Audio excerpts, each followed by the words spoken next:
You and your ex-spouse have finally agreed to a parenting plan and visitation schedule that seems to work for your family.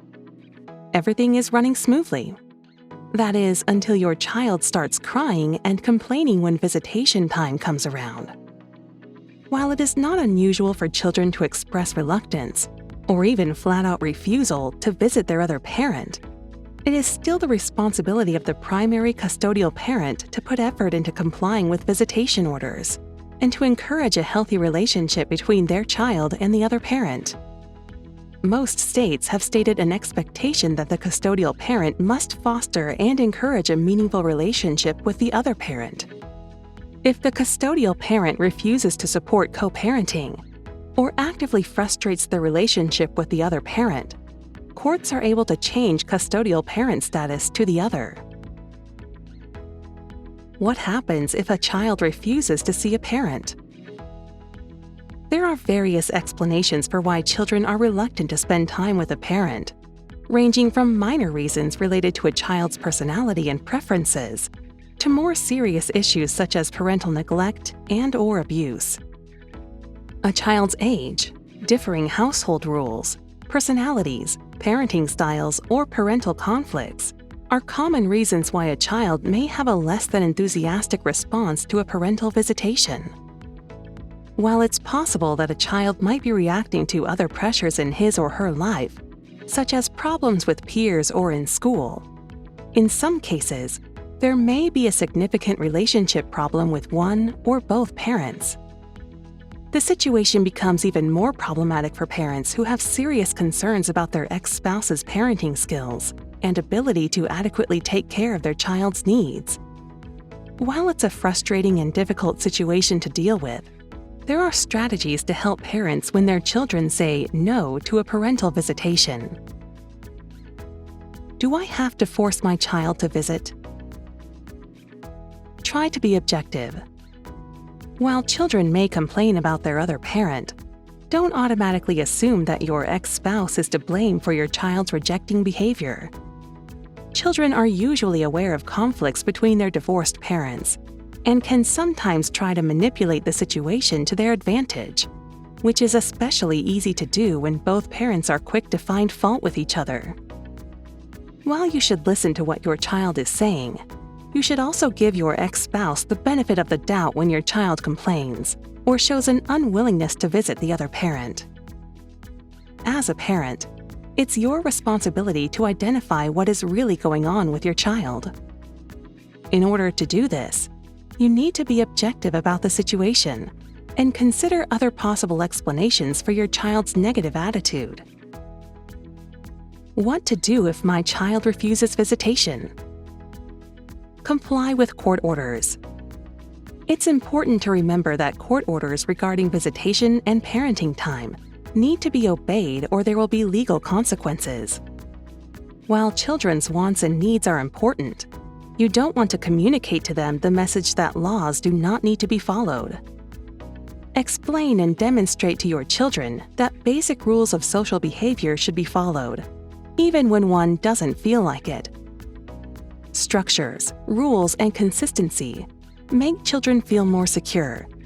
And when you make a point to encourage respect for the law, as well as your ex-spouse, the impact on your child's life can be immediate and powerful. It is possible for your child's concerns to be resolved without ignoring the parenting plan, violating the court order, or initiating legal action. Parents can put the effort into complying with child custody and visitation orders, while at the same time communicating with their child and the other parent in an attempt to resolve the underlying issue. What do you do when a teenager doesn't want to visit the non-custodial parent? When children express a problem with a parent, they should be encouraged to openly communicate with that parent in order to solve relationship problems themselves. While it's normal for children, particularly teenagers, to want to avoid problems, healthy problem-solving skills can help them resolve conflicts in their relationships. Healthy relationship problem-solving skills require children to learn how to identify their feelings, directly communicate them, and then listen to what another person has to say in response. Encourage your child to attempt to resolve any differences with their other parent during visitation. The focus of attention should be on the child's feelings and issues, not on complying with the court order, which may put a child in the middle of a parental legal battle. Can a child refuse to visit the non-custodial parent? It happens. For purposes of this discussion, we are assuming the custodial parent has not encouraged the child's negative attitude. Most states will leave it up to individual judges to make this difficult call. Absent abuse allegation, there are a few questions most courts will consider. Why? Is the reason satisfying? Or is it a young person trying to test boundaries? How old is the child? Older children have more say. For example, a judge could tell a 14-year-old, "Yes, you must visit." For a 17-year-old, the same judge may say, "If she has a car, she can go wherever she wants. How am I going to parent her when you can't or won't? Have a nice day." Ultimately, the seriousness of allegations and reasonableness of everyone involved will be judged. How old does a child have to be to say they don't want to see a parent? There is no particular age a child can say this. Instead, the focus is on the totality of circumstances. Most judges will say parents should never tell a child they don't have to visit. On the other hand, most judges will not expect a parent to physically force an older child to visit the other parent. Most judges will expect the custodial parent to make every effort. What can a custodial parent do? Start with a bit of cajoling and strong encouragement. If the child still refuses visitation, the custodial parent may try direct discussion with the other parent. A custodial parent shouldn't just throw up their hands.